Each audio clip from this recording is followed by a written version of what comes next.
बिस्मिल्लाहिर्रहमानिर्रहीम। Dear student, आज हम लोग नेक्स्ट टॉपिक सीखने जा रहे हैं what is transpiration. Root hair से जो पानी है वो एब्जॉर्ब होने के बाद एरियल पार्ट में जाने के लिए ट्रांसपिरेशन का बड़ा कंसेप्ट है। ट्रांसपिरेशन क्या होता है? लॉस ऑफ वाटर होता है। Transpiration is the loss of water from plant surface through evaporation. देखिए, दो तरह का मैकेनिज्म होता है, एक होता है गिटेशन, दूसरा होता है ट्रांसपिरेशन। ट्रांसपिरेशन में क्या होता है? Loss of water in form of vapours होता है, जबकि गिटेशन के अंदर क्या होता है? वो हमारे पास पानी जो होता है वो वेपर्स की शक्ल में नहीं बल्कि ड्रॉपलेट्स की शक्ल में जाता है। तो हम कहते हैं वो हमारे पास एक अलग मैकेनिज्म है, 10th क्लास में उसको डिस्कस करेंगे।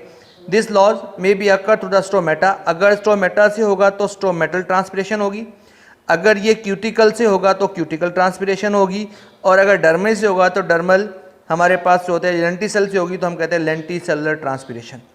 याद रखिएगा, नॉर्मली पानी जो जज्ब करता है उसमें से 90% पानी जो होता है वो ट्रांसपिरेशन के जरिए क्या कर दिया जाता है? लॉस कर दिया जाता है, उड़ा दिया जाता है।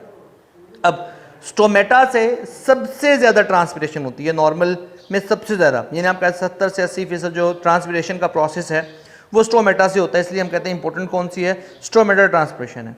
Most of transpiration occur through the stomata and called stomatal transpiration.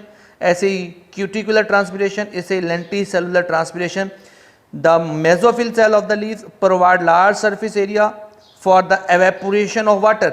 जितना ज़्यादा मेसोफिल सेल्स होते हैं, ये अगर आपको पेज पर दिखा सकूं तो ये हमारे पास के सारे क्या हैं? ये मेसोफिल सेल्स हैं उसके, और ये लार्ज सरफेस एरिया प्रोवाइड करते हैं ऊपर के एपिडर्मस के हिसाब से, जिससे क्या होता है? ज़्यादा से ज़्यादा क्या होती है? ट्रांसपिरेशन का प्रोसेस होता है। हमारे पास water is drawn from xylem to mesophyll cell. क्या होता है? जाइलम से पानी, यानी जब जड़ों से पानी जज्ब होकर ऊपर की जाइलम में पहुंचता है, वहां से वो कहाँ एंटर हो जाता है? वहां से वो मेसोफिल सेल से जाइलम नाली में जाता है। Mesophyll xylem into mesophyll cell from where it is come out and make a water film. एक बारीक पतली लेयर बनाता है पानी की on the cell wall of the mesophyll. From here, यहाँ पर क्या होता है? Water evaporate into air space of leaf. Water vapour diffuse कर जाते हैं from air space toward the stomata, और देन क्या हो जाते हैं? Passes outside the air.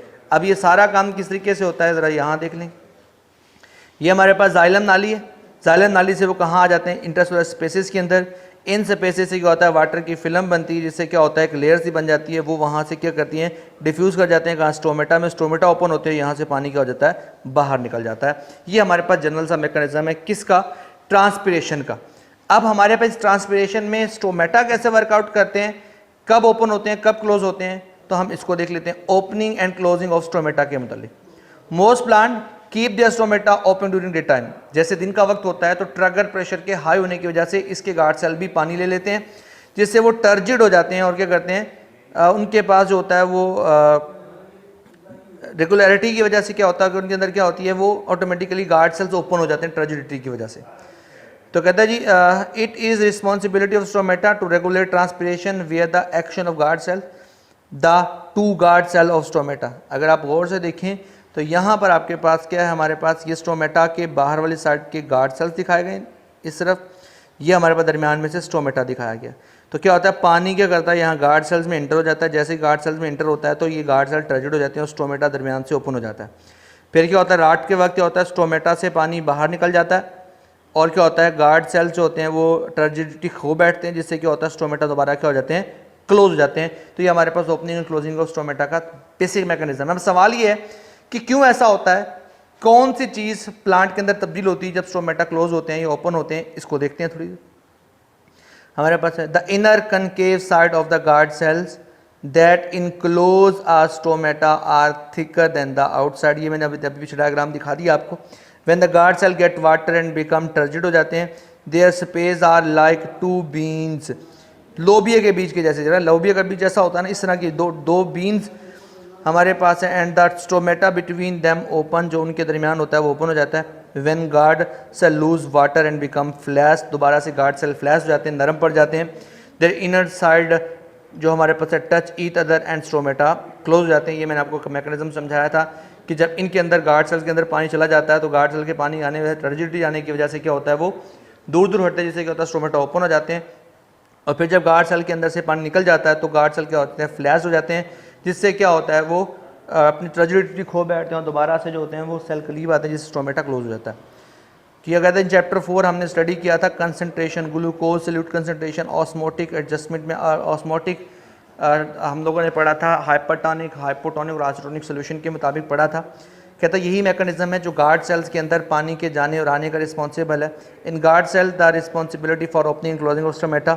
Recent study ने भी ये बात रिवील कराई है कि light cause the movement of potassium ion from epidermal cell to the guard cell. ये बड़ी इंपॉर्टेंट चीज़ है। पोटाशियम आयन को कौन लाइट जो होती है वो करती है क्या, वो क्या करते हैं एपिडर्मल सेल से कहाँ कर गार्ड सेल्स में पहुँचते हैं। जैसे ही गार्ड सेल्स में पहुँचते हैं उनका सेल्यूट कंसंट्रेशन हाई हो जाता है, यानी वो हाइपरटोनिक हो जाते हैं। फिर क्या होता है हाइपरटोनिक होने की वजह से बाहर वाला नॉर्मल पानी जो होता है वो हाइपोटोनिक होता है और नॉर्मली क्या होता है वो वहाँ से मूव कर जाता है inside the cell. Water flows ion these ions and enter guard cells thus the turgidity increase. फिर क्या होती है इनकी टर्जिडिटी इंक्रीज हो जाती है, किसकी, स्टोमेटा की, उसकी गार्ड सेल्स की। फिर क्या होता है स्टोमेटा ओपन हो जाते हैं। एज द डे प्रोग्रेस, जैसे दिन गुजरता जाता है गार्ड सेल मेक ग्लूकोज बनाते रहते हैं, बिकम हाइपरटोनिक हो जाते हैं, so water stay in them. At the end of the day फिर क्या होता है पोटाशियम आयन क्या होते हैं फ्लो बैक कर जाते हैं, वापस मूवमेंट कर जाते हैं from guard cells to the epidermis. अब चूंकि वहां से वो मूवमेंट हुए तो ऑटोमेटिकली क्या हुआ है जहां पर एपिडर्मस में पोटाशियम गए हैं वहां पर उनका माहौल जो है वो सेल्यूट कंसंट्रेशन हाइपरटोनिक हो गई है। अब जो है वो ग्लूकोज की वजह से अंदर का जो माहौल है वो सारे का सारा हाइपोटोनिक है। हाइपोटोनिक से फिर क्या होगा ग्लूकोज बाहर की तरफ मूवमेंट करेगा या अंदर का पानी बाहर मूव करने की कोशिश करेगा। Due to the water movement epidermis cell and guard cell become loss turgidity, उनका टर्गर प्रेशर लूज हो जाएगा और जिससे क्या होगा दोबारा से स्टोमेटा क्लोज हो जाएंगे। तो याद रखिएगा स्टोमेटा के ओपनिंग एंड क्लोजिंग के मैकेनिज्म में किसका काम है, पोटाशियम आयन का और ग्लूकोज का है। डे टाइम चूंकि ग्लूकोज बन रहा होता है और पोटाशियम आयन मूव कर रहे होते हैं इनसाइड द सेल जैसा आपने पढ़ा, जिसकी वजह से क्या होता है कि गार्ड सेल टर्जिड हो जाते हैं और उनके टर्जिड होने की वजह से क्या होता है वो ओपन हो जाते हैं। नाइट टाइम पे क्या होता है पोटाशियम आयन वहाँ से निकलकर दोबारा एपिडर्मस में चले जाते हैं और फिर उस एपिडर्मस से उनकी मूवमेंट के बाद क्या होता है वो टर्जिडिटी लूज कर बैठते हैं, जिससे क्या होता है गार्ड सेल अपने अंदर से पानी निकाल देते हैं और फ्लैश होकर के करते हैं दोबारा से क्लोज आते हैं। ये है basic mechanism opening and closing of stomata. याद रखिएगा ओपनिंग क्लोजिंग स्टोमेटा का जो नॉर्मली इफेक्ट है वो डायरेक्टली ट्रांसपिरेशन के साथ है। स्टोमेटा ओपन होंगे तो ट्रांसपिरेशन ज़्यादा होगी, स्टोमेटा कम ओपन होंगे तो हमारे पास ट्रांसपिरेशन कम होगी। फिर हम लोग नेक्स्ट टॉपिक पढ़ना है इंशाल्लाह factor affecting on the rate of transpiration. तब तक के लिए अल्लाह हाफिज़।